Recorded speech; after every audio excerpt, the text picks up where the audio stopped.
So how to deal with difficult customers. So earlier there was a question about customers who were unsatisfied, right?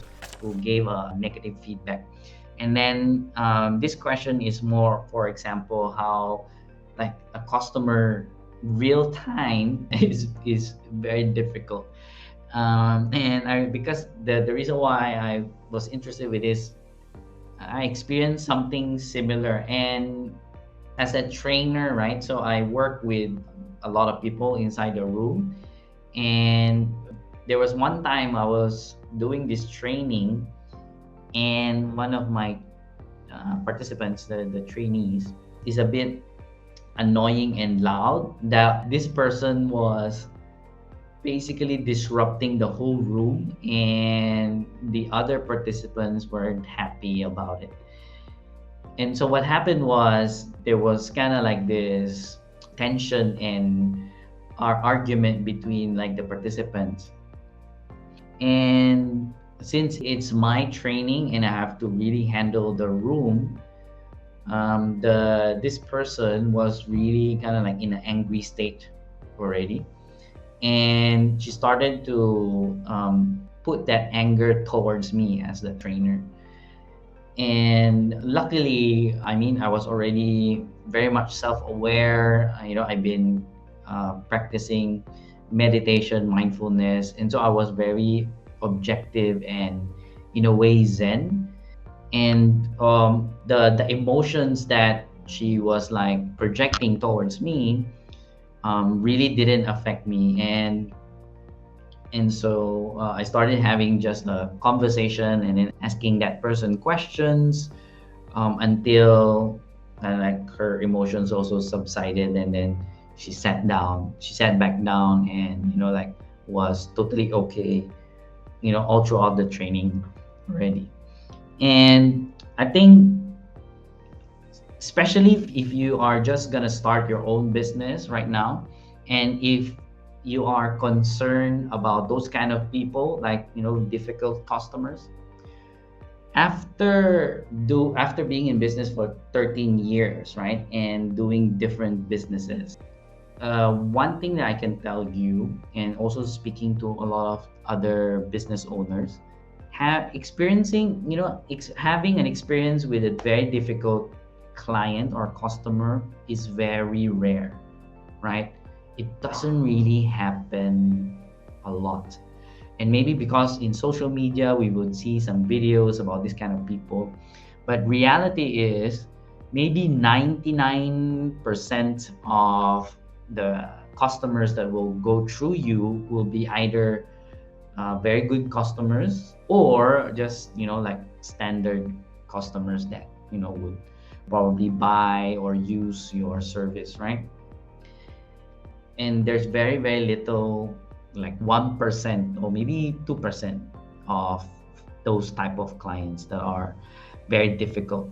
And so you don't really have to worry about that. That's one, right?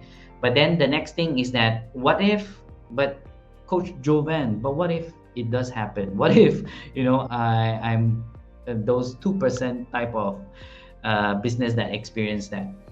And so I think my advice is to really be mentally prepared for it. So for me, when I experienced that with that type of participant in my training, right, I had my own kind of like personal development as well. So I think that's the first thing that I would suggest for anyone who wants to go into business or wants to become an entrepreneur, is to develop yourself. Go through personal development programs, learn mindfulness, manage your emotions, learn how to manage your emotions, all of these things, because definitely they will help.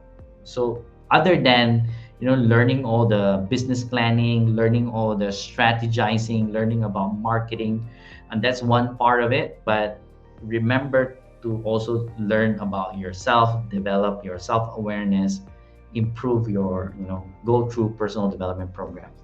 So that is kind of like one of my advice. But then another one is practicing. So meaning talking to your business partners, for example, or your staff, and talking about, okay, how do we handle clients that are rude, or how do we handle clients that are difficult, then all of these things you need to have a conversation, talk about it, and then if you want, even practice, like, make simulations, sit down, okay, I'll be the difficult customer, and then how do you handle all this? So that is key, because when you are mentally prepared, then it becomes much much easier, even if it's just 1% or 2% chance of happening, right? So good. So lucky I saw that question again. I hope I satisfied you with that answer. Hani has a question. So her question is, as a startup, how to attract new customers to new products? Very good question, Hani. And this is really about marketing already. So there's a few things that you need to take advantage of when you are a new entrepreneur, because psychologically, people want new things, right? And if you, for example, McDonald's, right? So McDonald's, we all know McDonald's products. So they have the cheeseburger, they have the fries, right? So this is the standard McDonald's products. But from time to time, in even locally, like different countries would have different products as well. They would introduce new things, right? From time to time, like maybe every 3 months or every 2 months, they would introduce new things.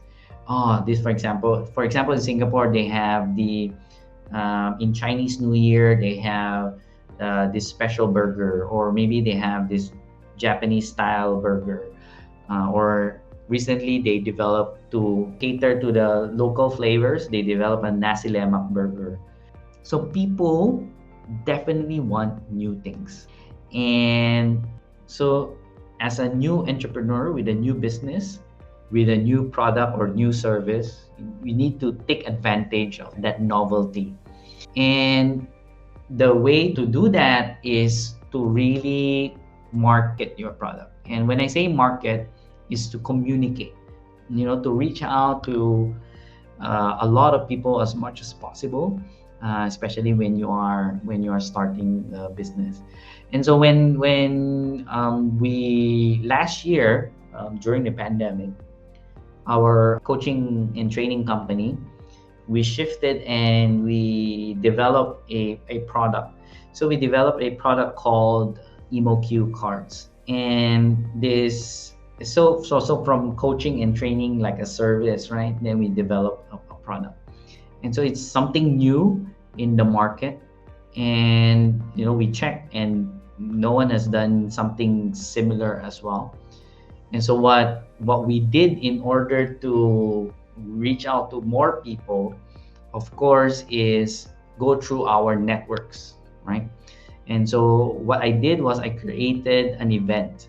So it is our launch event, and then we invited like a lot of people, as much as we can. So I think we ended up inviting 120 people to that event, and basically to introduce our product.